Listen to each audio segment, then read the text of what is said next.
Oh, hi, kamusta? This is Mike in Finland. Ayun, at pag-usapan nga natin kung bakit walang natitira sa mga sinasahod ng mga OFW dito sa Finland. Hindi naman lahat ha. Kumbaga yun lang yung napapansin natin. Kaya pag-usapan natin, intro na tayo.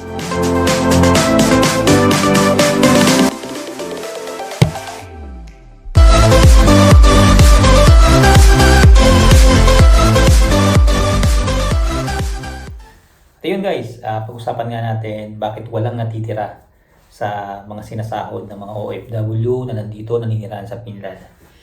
Disclaimer lang ito ay base lang sa ating kababayan na nag-chat sa atin. Ito yung chat niya. Yan. Yan. Yan. For example, kung ganun, yung pananaw niya sa mga nandito sa Finland, I think hindi naman po lahat. Hindi naman lahat. Hindi naman po lahat talagang sabihin natin nahihirapan or naghihirap dito sa Finland. Unang-una sa lahat, kung bakit ganun na walang natitira sa sahod. Kasi nga po, una, mataas po talaga ang cost of living. Tama po yan. Ang nagpapataas dito is yung apartment, yung upa mo sa bahay, yun ang mataas dito. Pangalawa, sa panahon ngayon, halos lahat ata na ibang bansa na rin yung inflation rate na tinatawag, di ba? Dahil nga sa global crisis. Kaya nagsitaasan yung mga bilihin.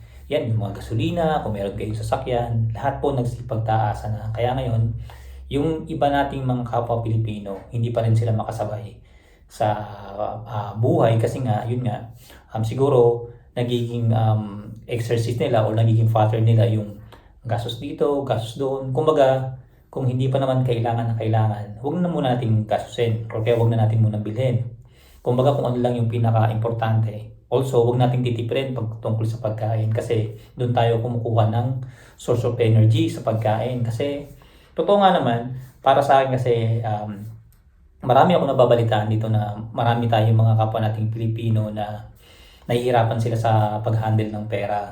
Kaya, yun, ang may advice ko sa kanila, yun nga, kung hindi pa naman kailangan bilhin, huwag mo na lang bilhin. Kumbaga, hindi mo kailangan magpa-impress sa ibang tao para lang masabi na meron kang ganyan, napakayaman ni ganun. Hindi natin kailangan ng ganun. Kung ano lang yung kaya ng budget natin, kung ano lang yung kaya ng bulsa natin, yun lang yung bili natin.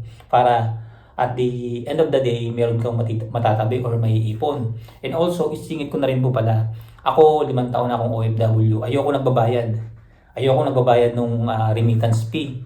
Kaya yung ginagamit ko ng magli-5 taon na ito, yung Top Send. I-download mo yan, kababayan, kung isa kang OFW, i-download mo yan sa Google Play or sa App Store. Mag-sign up. Sa una mong padala, huwag mong kakalimutan yung promo code na Mike in Finland kasi magkakaroon ng 15 euro yung iyong pinadalhan sa Pilipinas. Zero transfer fee yan.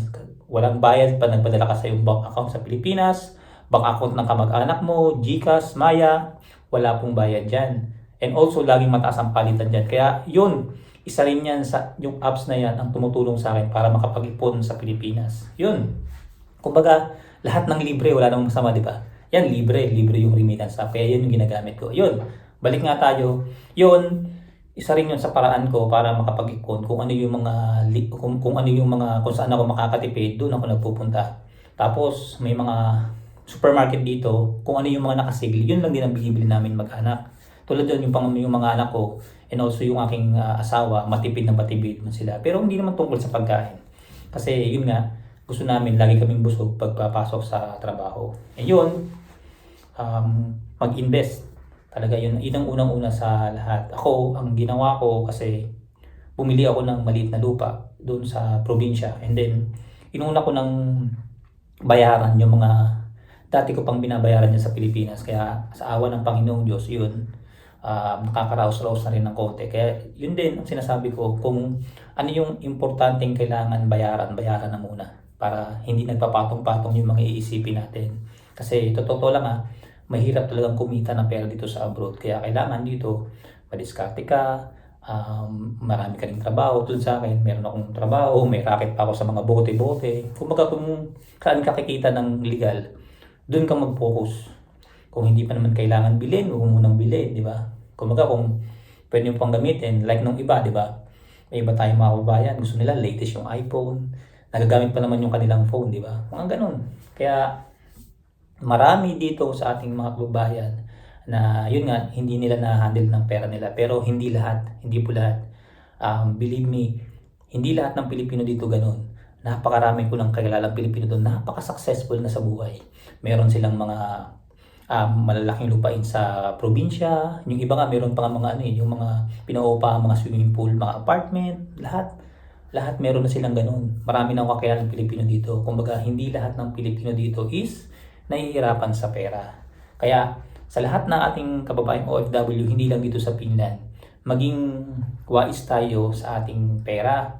Kumbaga, kung kailangan mo mag-invest, iwasan mo muna yung mga luho para makapag-ipon ka kasi hindi naman pangabang buhay ang abroad, di ba? Kaya yun lang po ang ating may advice sa ating kababayan na nag-chat sa atin kung bakit yun nga walang maipon yung ating ibang kababayan dito. Yun nga, una-una lahat sa cost of living, mataas na ang cost of living dito.